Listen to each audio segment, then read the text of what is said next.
Hello and welcome back to another episode of the Love, Death and Movies podcast. I'm one of your hosts, Harry. With me, of course, is the pride of the West Coast. You know, the daughter of California, I guess. Ash. Listen, Ash First Movies. Ash, how are you doing today? I'm doing all right, Harry. I was so worried what you were going to say. I was like, daughter of who? Who are Some you going to associate me with? Sometimes you got to buy the bus ticket and not know the destination, Ash. And that's what I It's did like just Michael then. Scott. Sometimes I start a sentence and I don't even know where it's going. Yeah, we're both in for a ride. Sometimes, Yeah, yeah. Who knows? How are you? How's life? I'm doing all right. It's been a long week, but yeah, can't complain that it's Friday, so I'll take it. Hell How yeah. are you? Yeah, I'm good. I'm good. I'm the same. It's Saturday for me over here in the greatest country in the world, Australia. Um, tomorrow got my footy team playing, my AFL team. You know me, like Ash. We talk off screen, of course. It'd be weird if we didn't. That my sport of our country is AFL. And my team is playing tomorrow, and we do a movie podcast. I like AFL more than movies. That's just me. I don't know But what he's talking about, everybody. We don't talk at all outside of this. yeah. She puts a stop to it every time. Like, hey, she goes bye. Oh, it's crazy. That is Um, a hot take that you love that more than movies. Wow. yeah. Wow. No. It's a religion in our country. I love it. But this is the first episode of a new month, which new month means new genre for Love, Death, and Movies, being internet's number one movie breakdown review podcast. And this month we're starting up our month, or this week we're starting up our month of directorial debuts. Each week this month of May, we're going to get a new movie that is a directorial debut. And what better way to start with one of the most underrated directors, I believe, of all time, which is Kevin Smith. He's Mhm. the darling of the indie world, the darling of the indie comedy world as well. But he just keeps doing it, and sometimes he's a definition of hit and miss. But I do believe Mhm. his directorial debut is one of the best directorial debuts, in my humble opinion. But before we get to Clerks and our reviews and our breakdown, Ash, tell me about your week. What happened? Um, a lot happened this week, so not gonna bore everyone with the details, but yeah, it's been a bit of a shitty week for me, to be honest, but that's all right, such is life. And after almost 31 years on this planet, you just learn to roll with the punches. So it is what it is. But hanging in there. I haven't really been watching much of anything. I've been so out of the loop, I feel like, with movies. I haven't been to the theater. I've been watching a lot more TV, weirdly enough. Like I finished Better Call Saul last week. That was Hell yeah. great. And I rewatched Clueless this week. I'm just been in the mood for things that I know are gonna put me in a good mood. So that's been nice. But yeah, nothing really outside of the ordinary for me this week. So nothing to report on. How about Nice. you? Yeah, this week was good. This week in Australia is always a big week every year. We have this thing called Anzac Day, which is a day. It's kind of like Veterans Day for America, but for Australia, it's Australia and New Zealand Army Corps. That's Anzac. It's the synonym. No, what's the? Acronym. Thank you. Um, uh, so that was on Thursday. Where every year I go to a thing called the dawn service, where you get up at dawn, obviously, and go into the city, and there's like this 20-minute memorial service. But throughout the Hmm. day, there's multiple memorial services, and so it's like this huge day of just remembering the men and women that went to war for World War I and World War II, which is awesome. So to be transparent, my granddad went to World War II. Thankfully survived, obviously, because I'm here. But it's all I always just do it for him, which is That's cool. yeah, he's sick, but it's like one of the best days of the year. I humbly believe it's just like Australia. You can tell from like an outsider perspective. It's like I always describe us as like a rambunctious bunch. Like we're nuts. like we're the most. We're the biggest gambling culture. We're a bunch of hooligans. But when it comes to like our culture, we're the most respectful ever. You guys are Um, very prideful. Like it's cool because I'm thinking like in America we have Veterans Day, but you only get the day off if you are a veteran or if you work for like a government agency. yeah, So it's not like a national holiday. And I feel like the only things that are really like put on to celebrate veteran type things is always like churches. It's not like I don't know. And sometimes the town has like a a parade. Yeah. But for the most part, things I've always heard about besides like small parades, it's always like churches putting on some sort of like memorial, which I don't go to church. So yeah, it's very different here. Like I've Oh never yeah. had Veterans Day off in my adult career. Oh yeah. It's a public holiday here. Interesting. Like I was saying, our sport of our nation is AFL, Aussie rules, whatever you guys call it overseas. But every year there's the one game of these two clubs that play on that day every single year. It's Essendon versus Collingwood. It's the two teams. And it's as big as the grand final, as big as the Super Bowl of AFL. Where we got the stadium called MCG, Melbourne Cricket Ground in Melbourne.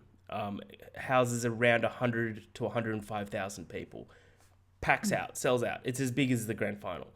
I got to go a couple of years ago, and it's insane that because they do like the Anzac ceremony before the game. We'll get into Clerks in a bit. We'll get Anzac ceremony before the game, and they do like a minute of silence, and there's like 100,000 people in the stadium. And I remember being there, and you could hear a train 2 suburbs away. Like Oh it was wow. just pure silence. I like it's one of the greatest days of the year. I wholeheartedly believe. But that was our main thing for this week. And the other thing I did was I got to see Alien, the original Alien in the cinemas last night. So cool. That was really sick. That was really really cool. But other than that, I know I got to watch Clerks, which was pretty cool, which we'll get into. So Ash, Clerks was released on 1994, directed by Kevin Smith. Quick synopsis is: a convenience and video store clerks Dante and Randall are sharp-witted, potty-mouthed, and bored out of their minds. So in between needy customers, the counter jockeys play hockey on the roof, visit a funeral home, and deal with their love lives. This is Clerks. So Ash, what do you think of Clerks? Well, tell me about your history of Clerks. Did you always love it? Do you always like it? Do you always hate it? Yeah, I always hated it, and I'm not going to say anything positive about it. No, I'm just kidding. Yeah, so my relationship with Kevin Smith started so long ago. I'm trying to remember the first time I ever watched Clerks. I think I was still in high school, and I believe that I'm trying to remember if that was my first movie. I don't think that was the first movie of his that I ever saw, but it was the first one that I remember really liking. I think I had seen, did he do Jersey Girl? He did Jersey Girl, yeah. Okay, I had seen Jersey Girl when I was like a younger teenager, and I was like, oh, Ben Affleck. I think it was Liv Tyler with him in that one. So I thought it was like a cute little like rom-com, I guess, but I never really was super attached to it. And then yeah, I saw Clerks in high school, early college, late high school, and I was like, this is cool. Like this is just like a rad hangout movie. And then I think I saw Mallrats after that, and I started to really enjoy his style on like, I don't know if you call it like slacker movies, but that's kind of how I describe Yeah, it. yeah, for sure. Yeah, so that was sort of like my first real introduction into like that type of movie, and I thought that it being in black and white was really cool. It's obviously very like aesthetically fitting. I don't know why, just it works so well that it's in black and white. It's kind of got that fuzzy look to it. It seems like a very small budget movie, and I just love their conversations. I think that Randall is one of like the funniest characters in any of Kevin Smith movies. Dante is so irritating, but like so just like fun to watch, like unravel throughout the film. I like all the side characters that come in.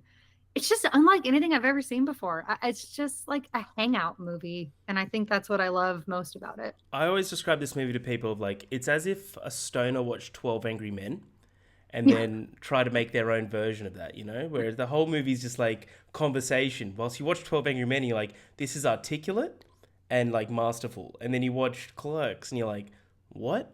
But it's like so at the same time, Hmm. both are genius in my humble I opinion. mean, honestly, I watched it well before I ever would have associated with even like partially being a stoner or being in that circle at all. I was probably like 17 when I watched it, and I still thought it was funny. And then now, like what, almost 14 years later, I still find it funny just in different ways. So I love that it's like been timeless for me, which comedies tend to be. Like not all of them hold up, but like my like true like diehard comedies that I love have held up for me very well. So I don't know if I like it more because I'm attached to it, like I said, but I would imagine that if you vibe with Clerks, then you'll vibe with other Kevin Smith movies. Yeah. But like if you go in blind, I guess, watching something else first, then I feel like you're not going to really understand his style. I feel like this movie really defined, for the most part.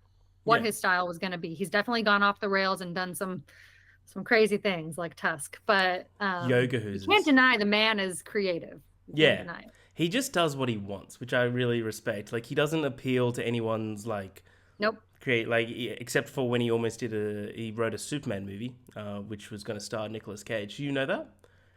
I He's, think I heard that he wrote a superhero movie, but I didn't know that it was going to star Nicolas so it Cage. was a Superman movie, and it was going to be directed by, I think, Tim Burton. And it What was, the heck? yeah, written by Kevin Smith and starring Nick Cage.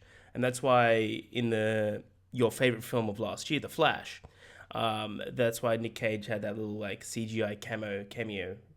Jesus, cameo. Cameo. Jesus. Fun fact, Harry, I never saw The Flash. Wow, and it's still your favorite movie of last year. That's crazy. Yeah, it's crazy how you can never see it and you just love it so much. Wow, you just trust directors so much, I eh? do. I That's really do. I trust that's trust in them. that's crazy. But yeah, I'm kind of the same with you. I've always loved Kevin Smith. I actually got to meet him in 2016 Oh, when I went to so jealous. Sundance and I went to the premiere of Yoga Hooses.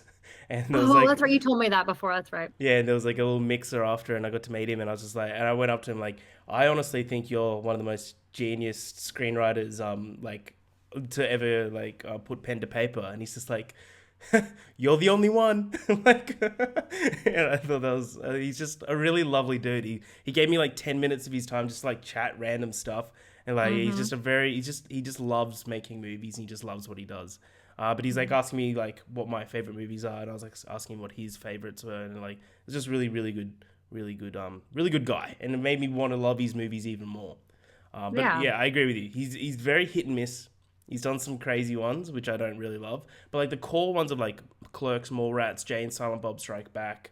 I even So love. A lot of people hate it. I love Red State. Red State's great, which that's is one that I haven't seen. People keep telling me to watch it, and that's one I haven't seen. But I mean, Dogma is like Dogma as well, one of of the course. best like satire, like commentaries on like religion, and there's just so much there. That movie has just so many good moments. Yeah, Matt Damon's fantastic in it. But yeah, I think Clerks is fantastic. I still can have enjoyment with the second one as much as I don't think it's nearly as good as the first one. I think it drops off a lot, but like the third one brought it all back. Like I yeah. loved the third one. I cried so much when I watched it. So I feel like the Clerks like trilogy, if you want to call it that, is I think Better it's than Lord of the solid Rings. as Yeah, a whole. yeah. Better than Lord of Yeah, the Rings. it's just below Lord of the Rings. Yeah. Just below. But it's crazy because he's also done Zack and Miri Make a Porno. But Love that movie. one of my favorites might be Chasing Amy. I love Chasing Amy, but that could be another episode, maybe. But we'll get into this. So Kevin Smith worked in the store where they shot the film. Did you know this? They shot the for 21 straight nights. He would clock in at 6 a.m., finish at 11 p.m., and then they would shoot until 4 a.m. After which he would try and grab an hour or two sleep and get ready to go back to work. And he did that for 21 days straight, creating Clerks. Kevin Smith is a keen comic book fan and sold a large part of his collection to help fund this film. And he was able to buy most of them back after as well because it got acquired by Miramax. Miramax, yeah. So let's get into Clerks. So I haven't got this separated at all, so I'm just going to stop when I kind of feel like stopping. But Dante Hicks, played by Brian O'Halloran, is a clerk at the Quick Stop, a local convenience store in Leonardo, New Jersey, which is, I'm guessing that's a real place. On Dante's day off, his boss calls him to cover for a few hours for another employee who is sick. After arriving at the store, he finds that the padlocks for the security shutters are jammed, closed with chewing gum. Again, he thinks that random kids did it. So he hangs a sheet over them with a massive message in shoe polish that we continually get reference to throughout the film. I assure you, we're open. Great. That immediately is just like, it kind of sets the tone of just like the language used. Dante is flustered having to open the store at 6 a.m. when he closed the night before. He's also upset that he hasn't got enough sleep because he's supposed to play street hockey that later that afternoon.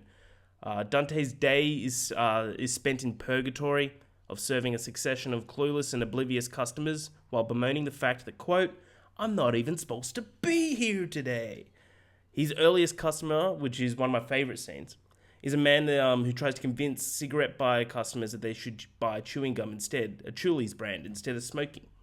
To emphasize his point, the man pulls out a diseased lung that he carries in his bag. Before long, a crowd gathers around the checkout and turns hostile as the first customer's taunts and at the first customer's taunts and rantings, blaming Dante for the ills of smoking because he sells the cigarettes, which is His great. fault. Yeah, exactly. Having worked in hospitality like this is not far away from the truth. Where I used to work at a liquor store, bottle shop in Australia, Oh and gosh. yeah, so like we always kept getting rants from. It was always the elderly customers being like their cask wine had changed flavor or something, so we were the ones to blame. Yeah, your fault. Yeah, it was always that way. But it is what it is. When they start pelting him with cigarettes, Dante's girlfriend Veronica appears and sprays them all with a fire extinguisher, bringing them under control. She confronts them. She confronts the man who recommended the chewing gum. Finds out he's a representative of the Chulies brand, and is just trying to drum up sales. She orders him along with the mob to get the hell out, and basically saying that they have nothing better to do with their lives. I love Veronica. I think Veronica's this. I think she's very much like the only person in this entire story that's actually a good person. Everyone else is just a massive piece of shit, which I think is very much like emphasized. Hey, what did Silent Bob ever do to you, Harry? You know what? I'm gonna take that back. I do like Silent Bob because he has every movie has like one line, and it's the best line. Always. That was my letterbox review was his line, which I'll bring up when we get to it. So Dante and Veronica talk for a bit behind the counter about their past relationships. After a few minutes, Veronica gets sorry, there's people outside my door. After a few minutes, Veronica gets up to leave and sees an old flame of hers, a guy just nicknamed Snowball. She admits to Dante that she performed some fun stuff on him, and the conversation quickly escalates towards an argument. She tells him that she also had fun stuff on 36 other guys before she dated Dante. Dante jealously considers her past acts to be more severe than his own, which include having other fun stuff with 11 other women before Veronica. Veronica storms out furiously with Dante's insensitivity. Lol. Interspersed with the demands of his job, Dante passes the time in wide ranges of conversations with his slacker friend Randall Graves, played by Jeff Anderson. I love Randall. I think Randall's the person in this movie that everyone like wants to be, but he's still like a low life piece of shit. Oh yeah, he is, but he's so funny. Yeah. So Randall carelessly works at the RST video store right next door, although he spends the majority of his day at the quick stop and is not averse to treating customers with contempt. And fun fact here, Kevin Smith originally cast himself as Randall, which is kind of why Randall gets all the best lines. Well, I'll do this next part and then I'll stop. The two converse in many things in their pastime. Such as whether the independent contractors working on the second Death Star when it was destroyed at the end of the Return of the Jedi might have been innocent victims of the rebels' effort to defeat the Empire. One of the best arguments I've ever, because that argument keeps on going. Another customer offers support for Randall's theory when he tells the duo that he passed up a contracting job on a mobster's house and the contractor that took the job was killed when the house was bombed. Great. Great. What I love about this is there's always this one point of a nerdy argument between these two people, and that goes into Clerks 2 and Clerks 3. Clerks 2 I think is the best one, which is Star Wars versus Lord of the Rings, where it's just Lord of the Rings is just all about walking, which I think is awesome. There's only one return, and it ain't of the king, it's of the Jedi. But I'll stop there. What do you think about the opening? What do you think about these characters? Who do you think's the biggest piece of shit? Dante. Yeah. Or the gum salesman. I don't know. No, I'm just kidding. Sorry, I got really distracted. I took a sip of coffee when you first started talking, and I spilled it all over my shorts. So currently sitting with spilled coffee on me at 5:30 p.m. So that's the kind of day I'm having. And you're not even supposed to be here today. I'm not. I'm really not. So this is really your fault, Harry, for having me here, and that's why I spilled coffee. Yeah, fair enough. I love the introduction to Dante. I think you get to know him very quickly. I think I think he can be really selfish at times. I think he thinks very narrow-mindedly. And I think he wants things to happen in his life, but he doesn't want to actually take the right steps to make them happen. He just thinks that they should be that way because he just expects it. I also don't know. They don't really tell us exactly how old they all are, but I assume they're like early 20s, so like 21, 22, roughly like late college age, roughly. Um, so I think Veronica's great. I love the introduction to her. I think that she is a great girlfriend. She's trying to help him get his life on track and be like blunt, but also be supportive. I think it's really sweet when they're just like laying back there and he's just like laying on her and they're just Yeah, sitting I behind like the that. counter. Where it's just I like, love well, how that much moment. money did you put up there? He goes, about $3 and some cents in some coins. And it's like, and there's that little sign of just like, please be honest. It's Uh, like, yeah, basically, if you're gonna steal something, let us know. yeah, I love that as well. Yeah, that's Yeah. But yeah, I think their little like relationship is nice, which is why it's so frustrating to see him be such a piece of shit to her. Um, yeah, I hate the conversation about him judging her for like her experience. I think that's so shitty. yeah. Right Um, after he said like I slept with like what was it, 11 other women or something, and she's just yeah, like, and she's not even talking about sleeping with them. She's yeah, talking about something else, and yeah, he's just like not understanding the difference. And I think it's really um realistic for the time and also for like a young relationship. And I think for someone like Dante, who's obviously very insecure about like his abilities and where his life is going, he's obviously projecting a lot of that insecurity out. He's obviously also been cheated on by his ex-girlfriend, so I think he's got other insecurities from that. So he's just kind of a mess of a character, but I think he's relatable in that sense. So yeah, I really like him. I love Randall. I think he's hilarious. The way he runs the video store is just so uh, chaotic. it's so Um, good. There's so many good scenes. Like the yeah. she's like, which one's better? It's like I don't know. Doesn't even look at him, and she's No, doesn't even look. I don't know if you're gonna get into the part where he's reading off all the titles while the mom is holding her kid there. oh yeah. And they're all just like adult film titles. He goes on for so long, and this woman's just like got her 4-year-old like right there, and they're just waiting. So yeah, you really get an inkling into both of these guys and their friendship, obviously. I like Veronica a lot. I think she's one of the best people in the film. Like you already mentioned, I love introduction to. I don't know if they've already we met Jay and Silent Bob yet. I feel like they've popped up at this point as They far did as when he was opening. Yeah, yeah, they're hanging out outside.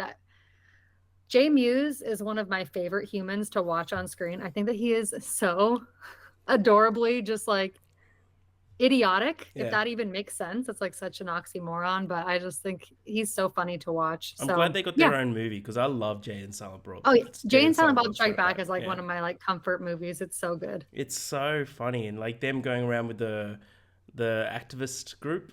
Hmm. I think so funny. There's so many lines that we just can't say from Jay. No, yeah, exactly. There's just too much, yeah, too much that we can't really touch on. But anyways, yes, I love all the characters. I love the big sign. I assure you we're open, yet every customer who walks in is like, "Are you open?" Even though they Yeah, can see that they're open, the door's unlocked. It's like a joke. It kind of like to me, it speaks to how dumb consumers are. Like yeah, there's a huge sign, but you're still like, "Are you open?" So yeah, I love the like satire there. And obviously I've never worked in a service like a store like that, like a convenience store or anything. But I think if you've worked in service of any kind, this movie is very like relatable in yeah, that sense. yeah. Like we had people that would come in and like walk in, lights are on, I'm serving people. Like, you guys open still? I'm like, Yeah. yeah, it's 1 p.m. Yep. Yeah. Like, Duh. it's nuts. It's crazy. Point of trivia, Ash. What did Veronica bring Dante for lunch? Lasagna. Veronica stops in again, bringing Dante lasagna for lunch. The two reconcile about their respective sexual pasts. In an earlier conversation with Randall, Dante realizes that his sexual history is no better than Veronica's. I love how it's no better. Like, there's nothing better or worse. Like, it just is what it is. Like, Jesus. Exactly. But that again, it really points to his insecurity, exactly what you said. She and Dante also talk about Dante's current disposition. He's in a rut with no motivation to change. Dante has attended college for a short period and dropped out. So Veronica is transferred to a nearby university to be closer to Dante. Again, she's a great person. She deserves a lot better than Dante. Further contributing to Dante's misery is an announcement shown to him by Randall in the local newspaper that his famously unfaithful ex-girlfriend Caitlin is engaged to be married. For the previous several weeks, Dante has been secretly talking to Caitlin on the phone, rekindling their relationship. Piece of shit. I can't stand Caitlin. Caitlin sucks. Dante also talks to Randall about how Caitlin had frequently been unfaithful to Dante. once even mistaking him for another man at a party they'd gone to separately. Randall suggests that Dante stay with Veronica since she really loves him and that Caitlin isn't worth going back to because of her infidelity. That's a great little, like, a funny little story about how they're both, Caitlin and Dante, are both pieces of shit. They go to the same party without telling each other, but they sleep with each other, but she, in a dark room, but she thinks it's another guy, but she's actually, like, with Dante. I think that's like Which is ironic for what happens later. it's kind of like a massive foreshadowing. Learning that he's stuck working at the store all day because his relief skipped out to go to Vermont on a vacation, and the owner of the store and building is nowhere to be found. Dante convinces his friends to play hockey on the store roof. The game is short. 12 minutes into the first period, an irate customer climbs the ladder to the roof, demanding that Dante reopen the store. When the guy criticizes Dante's playing, Dante angrily invites him to play the game. The guys waste no time knocking Dante over in the face off, and shoots the ball off the roof and into a storm drain. That's a great little scene. He's like, "You only brought one ball." Reopening the store, Dante finds out another one of his ex-girlfriends has died, and her memorial service is today. I don't know why I'm laughing. It's not funny. It's but hilarious. I think it's hilarious. Randall talks to him into closing the store again and going to the wake. The visit is disastrous. I love how you never go in.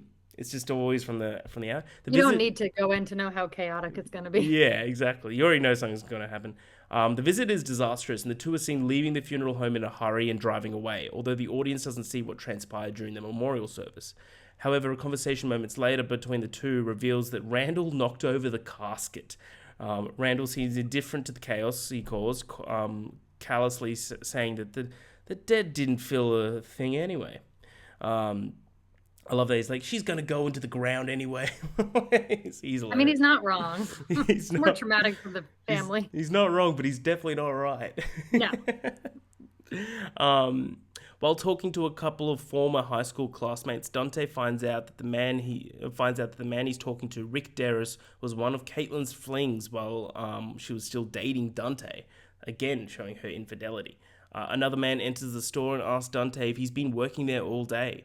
After a few moments, he hands Dante a court summons. Dante has allegedly sold cigarettes to an underage girl of 4 years old. Yep. Whose mother has called the authorities. However, Dante has not been the counter at that time. Randall had sold the girl the cigarettes. I think that's very, very funny. So Dante now is now charged with a $500 fine just because of this. While he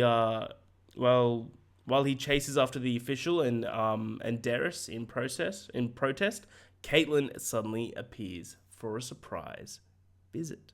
So, Ash, these movies are kind of hard to dissect because it's kind of like we're not looking at the cinematography or the meanings or anything like that. Or like, how did this scene make you feel? How good is the funeral scene? The funeral scene's so good, and I kind of like how they did the hockey on the roof. I thought that was really good, like guerrilla filmmaking. Oh yeah. No, I everything about this movie, yeah, it's not one that I can really be like, oh, the lighting at that moment. But like honestly, you don't really care because that's not why you're watching it. But I also do still love the black and white. And I think that Kevin Smith is just really good at writing. Like you mentioned earlier, like the screenwriting is just so good. And I think the characters he's created, especially for the Clerks movies, are just ones that you want to be invested in, even though they're not really great people. Yeah. You still are sort of not like falling in love with the characters, but you just like want to go on the journey with them because it's just like you don't know what's going to happen next. There's always something even more chaotic or a conversation that's even more insane that's going to take place. Mainly because of the dynamic between Randall and Dante. I think Dante thinks that he's like better than Randall, but at the same time, I feel like you learn by the end that they're both shitty in just different ways. And like Dante is really not that much better than Randall. He's just lazy and like kind of a piece of shit in a different way, but he thinks that he's like so much more ahead. Yeah. And he's kind of got that depression going of like, what's my life going to look like? But yet he's not willing to actually make any change, good decisions. And like, you'll probably talk about it. I don't want to like, I guess, get too far ahead, but like the moment when he's going to not be with Caitlin and now he's going to go back to Veronica, but then Randall's already, it's like, he keeps blaming other people for why his life's not going well. But it's like, you just want something when something else doesn't work out for you. That's not like getting it yourself. That's just, using people basically. So I think Zero accountability is what I yeah, like. no accountability. And I think Randall like kind of gets him a little bit to see that, but not fully. I think Dante has a lot more like character development in the second and third movie, obviously. But yeah, he's something. I can't stand Caitlin. I hate everything about her. I hate not the actress, it's not her fault, but like, oh, just she's just she gives me the ick. Yeah. Um, so yeah, she's an interesting little addition to the middle to end of the movie. But also the guy who is in there from high school that like tells him I love that that scene. that guy is so punchable. Like Oh, absolutely. Yeah, he's a oh piece. But it's like God, he's the girl that he's with, and the girl's just like instantly like, he's like, you wanna go for a ride somewhere? Because she's like, what about the beach? It's like, what a great idea, and they all just like ugh, saunter off. I love that. I think that's so so. gross. Yeah, I love it. Nothing in this movie is like aesthetic. Like he didn't go get like the most attractive actors in the world. He didn't get them all done up and their hair and makeup. Like everything is just so simple. Like he's not trying to be aesthetically pleasing with any of the characters or like the outfits or anything. Like obviously being in black and white, there's no color to any of it. So it kind of works in its favor, but it's just like a very simple movie to the point where you feel like you're watching real people. Like it doesn't really feel too constructed like most films feel. Well, So like that's kind of an interesting I think that aspect. do you reckon the black and white, like for sure it was done for an aspect, but like because he was done off no budget and they had to do this off at night, they couldn't afford like proper lighting or anything like that. Mhm. Um, the black and white kind of makes it look like it's always during the day. Yeah, I When think it like definitely was done strategically for sure. yeah, but like at the same time it's like kind of like a good little artistic touch to it. Yeah, Which it ends up working, especially with how much people, especially now, love black and white. I feel like it ended up working really well in yeah, well his favor. I always thought that it was black and white because like Dante and Randall's life are like completely drained of color. Like there's Hmm. just like every day No is kind of the same. motivation. Yeah, Yeah. zero. Yeah, it's kind of like how why I saw it always picked as black and white. Um, but yeah, so we continue. So Dante, where have I done? Yeah, surprise video, cool. Caitlin Done. showed up. There we go. Dante takes her to the video store for a private conversation. After she assures Dante that the engagement announcement was a premature arrangement and was arranged by her overbearing and dominating mother. The two trade banter, and Dante becomes torn between her and Veronica because Dante sucks. He finally decides to take Caitlin on a date and slips home to change. He returns to discover that Caitlin has had sex with a dead man in the bathroom. Um, it's hard to say that without laughing, isn't it? Having mistaken him, the man, for Dante, the man had entered the bathroom. Had earlier entered the bathroom with a porno mag and had suffered a fatal heart attack while, you know, after an ambulance takes Caitlin away in shock along with a corpse. Catatonic. I think that's so funny. And I think Snowball's also in the ambulance for like whatever reason. He's just there. Which I love about this movie is that like these characters keep coming in and out, but they're always just hanging around. Like It's a hangout movie. Yeah, everyone's just hanging out. yeah, I think that's awesome. Meanwhile, Jay and Silent Bob, a pair of stoners who spent the whole day hanging out outside the quick stop, enter the store to shoplift. Dante turns down Jay's offer to party with them. Knowing Dante's predicament, Silent Bob pauses before following Jay outside and offers the words of wisdom. This is the best line out of the entire film. You know, there's a million fine looking women in the world, dude, but they don't all bring you lasagna at work. Most of them just cheat on you. Great. Like, again, there's two good people in this movie, and it's Silent Bob and Veronica. So Dante then realizes his love for Veronica. When she returns to the quick stop, though, Randall complicates things by revealing that Dante was in love with Caitlin and is planning to date his ex again. Veronica angrily breaks up with Dante and reveals to him that Randall told her of his plans to be with Caitlin. Dante finally loses his temper and fights with Randall, making a whole mess of the store. This is again goes to your point that like no accountability, that he completely blames Randall for this whole thing.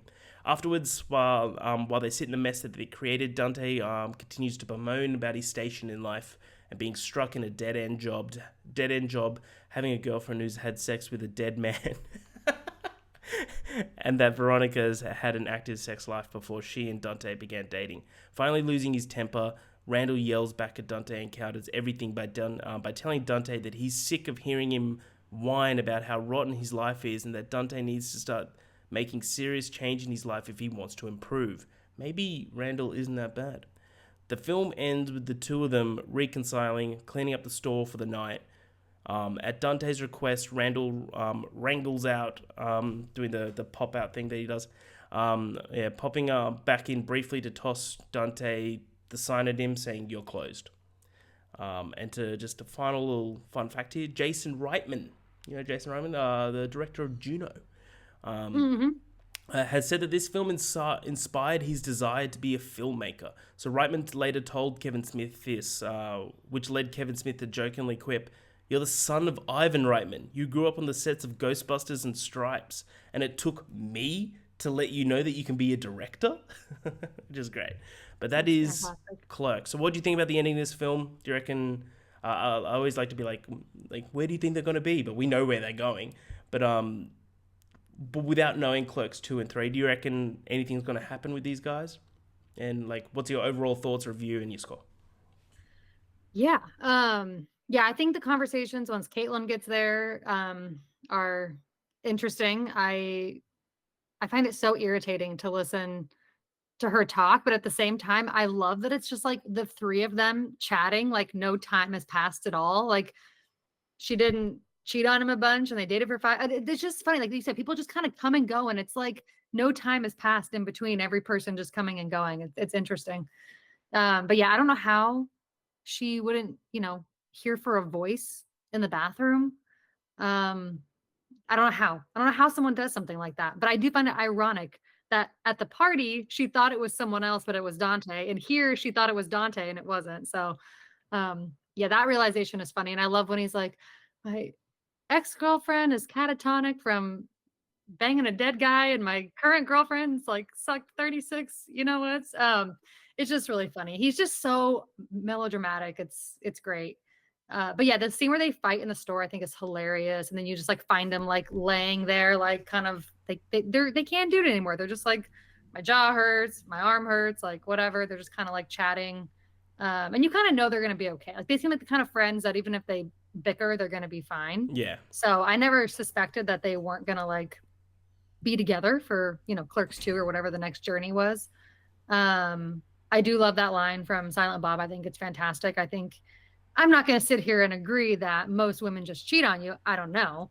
But I think the part about the bringing lasagna at work and also just being a dope ass girlfriend is definitely factual. And he definitely messed up. Yeah, I took that line of not they literally cheated on him, but most of them aren't right for you. Specifically. Yeah, no, I'm just joking. Yeah, no, I agree. Yeah. And plus the fact that his current, his not current, but his ex-girlfriend actually did cheat on him. It's very applicable to him. So yeah, he's just so stubborn. I think the difference between Randall and Dante is that Randall knows who he is. He knows that he's kind of just a lazy piece of shit and he owns it. Yeah. Whereas Dante tries to pretend like he's better. And he kind of self-entitlement. He's not much better, but he has this weird entitlement and ego problem. So it is interesting to watch the dynamic of those two. But I think by the end, you can kind of gather that after this, Dante might kind of reflect a bit more and maybe try to be a little bit better of a person, which I think he does become a bit better in the next two movies. So yeah, a little bit. But yeah, I love these two. I think that Jay and Silent Bob are two of my favorite characters. Obviously I ended up loving their separate movie a lot. So I just think they're so much fun. And I think this movie is just, I don't know, it's just unlike anything else. Like I said, it's just a hangout slacker movie. I don't know. I feel at this point in my life, I liked it when I was young before I knew where my life was going. I like it now, even though I have my life sort of figured out. It's just fun to hang out with these characters for an hour and a half and just see how passionate Kevin Smith is. Especially once you've seen the third Clerks, I feel you can appreciate the first one a lot more. Yeah. Because you get to see in the third one what his perspective was like just hanging out, making movies with these people that were his friends. And that's what I love about film is that there's a lot of great, big blockbuster movies, but then there's just these people who are super passionate, who love what they do. And they just want to make a fun movie with their friends. And I just think that that's what he does best. And I think it's very unique. I think he's just a very special director. And I'm always going to love Clerks. It's always going to be my favorite Kevin Smith movie. I give it like a low 4.5. I usually run between like high 4, low 4.5. This time I felt like giving it a 4.5. Um, and yeah, I wasn't even supposed to be here today, but that's what I think about Clerks. What about you, Harry? Yeah, you said it perfect. But yeah, I echo everything you said, especially with the ending of this film. It just encapsulates everything. Dante is a piece of shit. He's a very self-entitled piece of shit, but he's also like a massive narcissist that like doesn't give a shit about anyone around him. Veronica deserves way better than him, so I'm kind of glad that she doesn't go back to Dante when he flip flops, which is awesome. But yeah, this movie's always been like, it's not a guilty pleasure because it's a great movie, but it's always like a movie that I always just fall back on. But I don't think it's my favorite of the Kevin Smiths. I do think I just love Dogma and I love Chasing Amy. But I think, oh man, Mallrats as well. But in terms of like, he creates a kind of like his own genre where it is just like a full conversational slacker movie. It's exactly what you said, which I think that Kevin Smith's like the best one to do it with. But I just really respect his directing style and the way he makes movies because he makes movies for himself, which a lot of directors can't say, which is awesome. Sure, he's done some like studio films. Like he did Cop Out, the one with I hated that movie. That movie's awful, but you can tell that's not his. There's like good big stories on the set of that about how Bruce Willis was a piece of shit. But like, have you heard those stories where Bruce Willis would come to the set and he'd have a monologue? He's like, "I'm not doing any of these. Let's cut my monologue."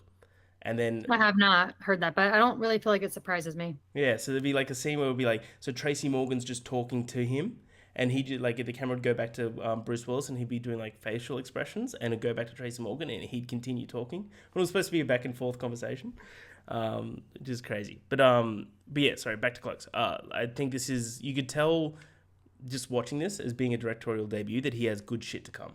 Like he is a very respectable career to come, and that's what he's had as well. Which is funny because this is his first movie and it's my favorite, even though I've seen almost his entire filmography. That does not happen very often. I can't think of another director whose directorial debut is my favorite, like of all their movies. Usually it gets like better and better, but there's just something special about this one. And actually it just celebrated its 30th anniversary this year because it was a Sundance premiere in 1994. That's right. Yeah. So it's really cool to think that it's like 30 years ago and it was a Sundance movie. So it's just like a cool little indie film. Yeah. Sorry, I interrupted your score, but no. Cool. It's a conversational podcast, Ash. You know. No, yeah, that's a great point as well. But yeah, no, I've always I really like this film. I've really loved it as well. It's a high 4 for me. I think it's just it's just for me. It's just such a solid 4 out of 5, a solid 8 out of 10. Great movie. Again, it's not for everyone. They're like this modern audience of comedy. I don't think will really appreciate it as much as like me and you kind of grew up on these types of movies. But I don't know, like there's hope. But I just there's always gonna be a soft spot in my heart for Kevin Smith.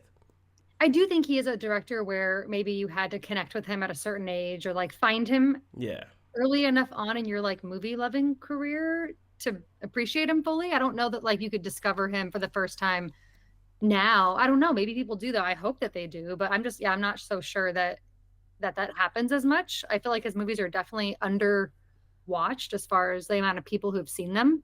But I hope that changes over time. And one last thing, if you don't have it planned already, I did want to read a couple Letterboxd reviews because there's some really funny ones. I forgot about the Letterboxd reviews. You do you. Yeah, all you. Okay. There's just a couple really funny ones. This one made me laugh. My crush on Randall, ... Proof of my mental illness. That's great. 4 stars. Thought that was really funny. And then this one, I won't read the whole thing because I don't want to get in trouble on the podcast, but quote, my girlfriend sucked 37, you know what, quote, in a row, question mark. Yeah. That was one of the greatest lines in that movie. 3.5 stars. In a row? And then this one, I don't know, I thought it was kind of funny. 5 stars rating. This movie is lucky it's so damn good because the generation of film boys it inspired have been terrorizing my gender for years. Oh, that's so funny. But yeah, I will tell you my favorite quote of the film, other than yes, tell me. the Silent Bob one is my favorite quote, but my other favorite quote is "This job would be great if it wasn't for the fucking customers." That every job, even my job, which is just on the phone with customers, I feel the exact same way. I love it. But that is Clerks. That is our review and breakdown of Clerks, of Kevin Smith's Clerks. This is our month of directorial debuts. So next week we're going into Charlotte Wells's debut, which is of 2022. I think it was 2022. Yeah, 2022's After Sun. So I'm ready to completely shatter my heart again. I'm not sure about you, Ash, but we're gonna have a nice little special guest on for that one, which will be good fun. I don't want to say who it is, but we'll be a little surprised. It's Yeah. surprise, It's surprise. Nicolas Cage. Could you imagine if we didn't? Harry, I don't think you could imagine. No, I can't because Don't worry about me. I'm worried about you. I don't think you could possibly imagine. I've interviewed some awesome people in my time. Like I've interviewed Tom Cruise. That was sick. I would BFF. lose my shit if I get to talk to Nicolas Cage. Just putting it out there. Sorry. You know what's funny? Nicolas Cage kind of looks like my cousin in like 30 years from now, because obviously my cousin's younger. But it throws me off every time. Every time I see his face, it just kind of is weird for me. So I don't even think I would know what to say to him. I need to meet your cousin. No, you don't. Yeah, I feel No, like you I don't. feel like I do now. But yeah, so next week, please watch After Sun. We'll say it again at the end of the podcast as well. For our full in-depth review and breakdown. But till then, we'll go into our just little game of the show, which we're doing 20 questions today, Ash. So I've got two movies. We'll do one by one. We kind of split it up. So I've got a movie, and you kind of just got to guess it within 20 questions. It's got to be yes or no questions, not just who's the main actor, and I will tell you nothing like that. So it'll just be yes or no questions, and you got 20 of them, and then you just got to guess it in time. Yeah, pretty So you're gonna make self-explanatory. me ask 40 questions right now between these two movies, Harry. Hey, if you don't guess it, it's kind of you make yourself ask 40 questions, Ash. I'm just kidding. Okay, I'm ready. Let's do it. All right, first one. Give me your first question. So my first question is it from 2000 forward?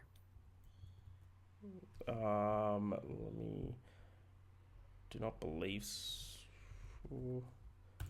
Sorry, I should have it up. It is not released between the years 2000 to 2024. Okay. Let's see. I'm writing down all the questions so that if you Okay. want to go back, I can re-say them. Is it a sci-fi? Is it a sci-fi? Sorry, I'm going to write them before I answer them. It is not a science fiction film, no. Okay. Hmm.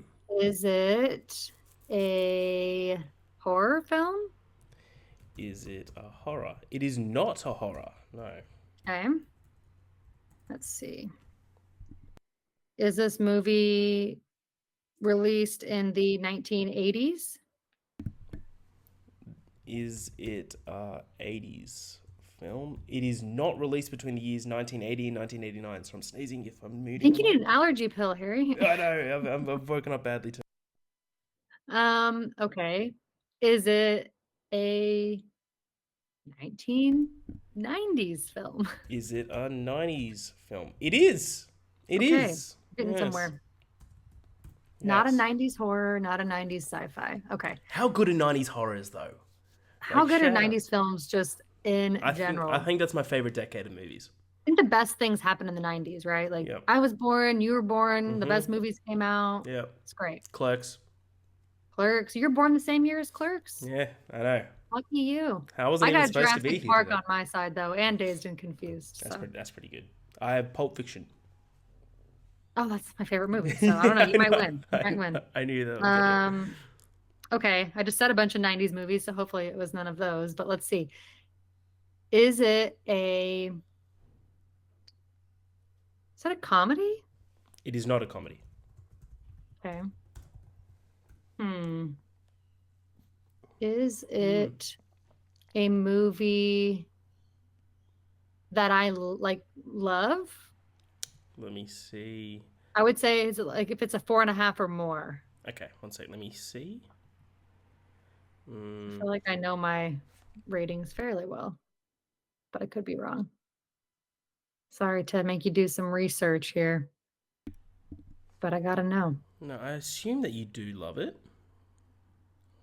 Oh, Don't be making assumptions. I know, because I did it once and it didn't work out well for me. You do love it, yes. Okay. You've rated it 4.5 or 5. Okay. Okay. 90s movie that I've rated. Okay, is it a thriller? Is it a thriller? I would say yes. Let me check the. Sorry, I said that. I would say yes. Let me check the letterbox. It is not part of the genres in letterbox, but I would say it is a thriller. Okay. I know thrillers are so diverse, but I would say yes. I don't know why my brain went to a specific movie, so I'm just gonna ask: is it Seven? No, it's not 7. Okay. 7's definitely a thriller. That's why I was like, I don't know how Letterboxd classifies it. I know sometimes they put like mystery in there. Yeah. Thriller's tough, but I would describe it as a thriller, but Would you say thriller is like the pure genre that it is? no. Okay. Not horror, not sci-fi, not like a pure thriller. A thriller with something else. Yeah, you're missing a genre. Not a comedy. And there's so many genres, obviously. Yeah. Is it an action movie? There's action in it. There's some pretty. There's a. It's not predominantly action, no. Okay, but there is action. Wait, one second. Let me look at the. Action's one of the genres on Letterboxd. But is it like a war movie, like a war thriller action movie? I think I'm overthinking it. I'm gonna stop asking about genres now. It's not a war movie. Okay. A somewhat action movie, thriller movie from the 90s that I really Stuff kind of what's like who stars and stuff like No, I'm trying to think. Okay. Is Samuel L. Jackson in it? That's a good question. No, he's not. Okay. Man, this is tough. Is it directed by like a pretty well-known director? Yes. Okay.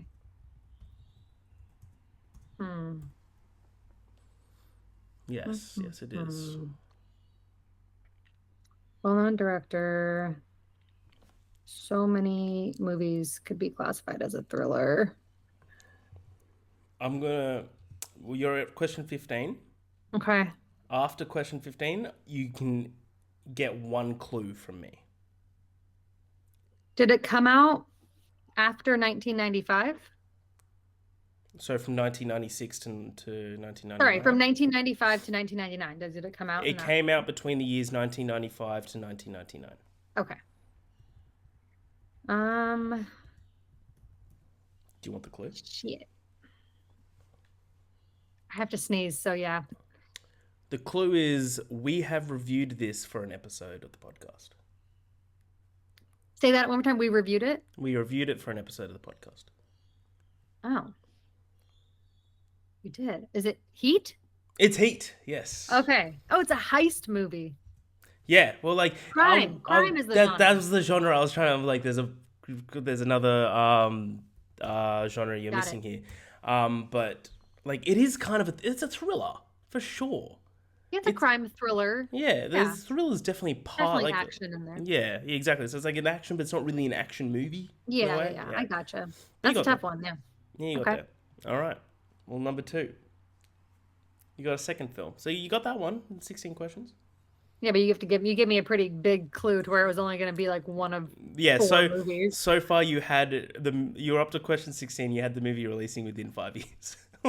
I suck at this apparently. So let's just go into the next one. Yeah, you're good. So second and final movie, Ash. Okay. Let's see. Let me get this up on Letterboxd. How do I want to start this one? Obviously, you're going to use a different method than I used before. That's why I'm kind of thinking of why I did 2, because I'm like, if she doesn't like get it on the first one, like or like go really well on the first one, then she'd like use that as like a bounce board sort of thing. Yeah. I'm just going to go for like something very specific and see if I get lucky. Is it a movie directed by which director do I want to go with? Is it directed by Steven Spielberg? Because he No. has so many. No, That it's knocks not. a lot of things out. Okay. Is it a movie that's a part of a franchise? No. Okay. Good question, Is though. Good question, though. I like that question. and it's not like a movie that has like a sequel or a trilogy even. It's a standalone film, so no. Okay. I'm going to include that in the question of is it Okay, part of a sorry. Franchise to me, it's like hard because it's Yeah, like no, that's fine. there's three movies. I'm I don't know if including that's a that in franchise. part of that question. Okay. Yeah. It's a standalone All film, right. so yeah. Standalone movie. Let's see. Did it come out in the 70s? It did not. Okay. Is it a movie that you love? Yes. Okay. Does it star Nicolas Cage? No. Okay. That was kind of a joke question, but you could still count it. Let's see. Does it star Leonardo DiCaprio? No. Hmm. Hmm. How many questions is that? You're on question 7, so you still got. Is it a horror? It is not a horror, no. I feel like you would totally give me a horror film, so I'm kind of shocked. Is it? I'll tell you what I'm giving you after. You understand. Is it? Is it? Is it? Is it another 90s movie? It is not from the year. Okay. I wasn't sure 1990. since we did Kevin Smith 1994 movie if maybe you'd give me two 90s movies. So not 70s, not 90s. I'm feeling like this came out after 2000. That's my gut. So I'm going to stick with that for a second. Mm-hmm. Is it a director that has been making movies for like more than 20 years? Let me double check. Yes, definitely, yes. Okay. Good question. I feel like there's a lot of directors that are more like recent. Yeah. Like someone like Damien Chazelle, where it's like he didn't even release a movie until. Yeah, I will side off question. It ain't a Damien Chazelle film. Well, I know that now, but I'm just saying it's an important question to know. How long? No, it's a great question. Yeah. They've been making movies for that long. I don't know. Is it an 80s film? No. Okay, so it's 2000. No, maybe it's older. I don't know. Would you give me an old movie from like before the 70s? Would I do that? I don't know. You might. You might. Is the director still living? Yes. Okay, then I'm not going with that. You're stumping me here, Harry. Okay, I'm gonna stick with after 2000. Let's see. Is it an Adam McKay movie? No. Okay. I'm really unsure. I don't even know what direction to go. I feel like I suck at the genre thing, so I don't even know if I want to pick that as my. Does it star? Who else do you like as an actor? I don't know. Is it a comedy? Yeah. Okay. I would say a comedy. You definitely. Is it Superbad? No. Okay. How many questions is that? I feel like it's so many. You're like on 15. Definitely. Yeah. Yeah, I suck at this. No, you're good. I don't know how you could get inside someone's brain and figure out a movie. Like, All right. Do you want a hint? No, not yet. It's a comedy. It's one of the two genres on the is comedy. Has this director put out a film in the last 2 years? Ooh, good question. Let me check. So where I can hear the rain going like crazy outside, and it's the end of April. True spring thunderstorm going on right now. I feel like this will help me figure out if it's. What? Like, yes. Right? Is this that is a feature length, and you've watched it? Yes. The director has specifically put out a movie recently that I have logged. Don't like. I'll explain to you why. But like, there was another movie. Yes, he has. Yes. You said he. Yes, it has. Shit. He. Is it an M. Night Shyamalan movie? No, I wish it was. Okay. Um, I love it, Night. give me a hint. God damn it. It's a music comedy. Oh. A music comedy, huh? Is it... Oh, is this a Rob Reiner movie? It is not a Rob Reiner movie. Oh, fuck. A music comedy. You didn't say musical. You said music comedy. That's what it says on Letterboxd. Oh, sorry. Scooter's barking. No, you're good. Yeah, so it's a music comedy. So far, Sorry, do you needed to pause for a second there. I have a barking chihuahua. a little hound Music dog? comedy. Do you want me to read back the questions, so like why you think? Yeah.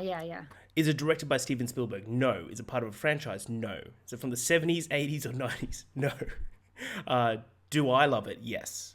Is it a Nick Cage movie? No. Does Leonardo DiCaprio star? No. Is it a horror? No. Has the director been making movies for more than 20 years? Yes. Is he alive? Yes. Is it an Adam McKay movie? No. Is it a comedy? Yes. Is it Superbad or an M. Night movie? No. And it's a music comedy. And has he released a movie in the last couple of years? Or the last 2 years, you said, right? Yes. My mind is going to John Carney, but I didn't watch his newer movie, so I don't think it would be that. It's not Sing Street, right? That's not a music comedy. No, I'm not. That's not a real guess. Don't answer that. There's a big one that you're missing. A music comedy. Why am I blanking so hard? Is it like Pitch Perfect or something? It is not Pitch Perfect. Do you want a hint? I guess you already gave me one, but wait, is it Pitch? I don't like that Letterboxd is saying music, because to me, a music-oriented movie is not necessarily a musical, like where they full on. It's not a musical, no. Sing everything, or it's like from Broadway. Like this extra hint. It's not, but it has been adapted into a Broadway musical. Oh. Wait. The ones I can think of that have been adapted is, well, technically Sing Street has been adapted into a musical since it came out. Legally Blonde has been adapted. Mean Girls has been adapted. Call that music comedies though. Music comedy. So you're saying it's a music comedy movie that they then made a Broadway musical out of? Correct. Yes. And the director has made a movie that I've seen in the last 2 years. What the fuck is this Another one. The director, we've reviewed at least one of his movies on this podcast this year. What is wrong with me? You're going to kick yourself when you... I'm sure I will. The listeners are screaming at you, Ash, right now. I'm trying to, we did romance. We did a romance in February. We did 10 Things I Hate About You. We did The Lobster. We did In the Mood for Love. Sure did. And then we did... Oh my God, what was the other movie that we did? What was? Holy shit. What was? Oh my God, February is a blur. Wasn't that 2 years ago? Okay. What did we do? What? I actually have a blank brain right now. Well, did we just do one movie that episode, or did we do... Before the trilogy. Richard Linklater. Okay, hold on. Maybe you want to use that as a question, Ash? Do you want to use that as a question, maybe? Wait. Maybe music comedy. School of Rock. Yes. Oh my God. Jesus. Well, that's only one of my favorite movies of all time. Yeah, that's what I was saying. I was like, favorite director of all time. I picked 2 movies. You gave 5, but I appreciate it. Yeah, but I suck apparently. So, you're like, but I got it. You're like, can't believe you didn't give me a horror. I was like, I gave 2 movies that you say of your favorite films. I just thought that you might, because we both love horror movies. We do. Okay, well, horror. I did it. So just need a little assistance. No, you killed it. Well done. Well, that is. Apology. Oh. No. Go you. No, I was just gonna say I apologize to the listeners for my barky chihuahua. Well, apology accepted. Ash, all right. But that is another episode of the Love, Death, and Movies podcast. Follow us on everything that's on this screen, or available on all streaming platforms, especially Netflix. We've got a documentary coming out soon, hopefully, called Drive to Podcast, or Podcast to Survive. We're still workshopping the title. Follow us on everything of TikTok, Instagram, Twitter, X, whatever you like to say. Next week, again, please watch Aftersun to continue our month of directorial debuts. But until then, I'm Harry, this is Ash. This is Love, Death, and Movies podcast, and we'll see you at the movies.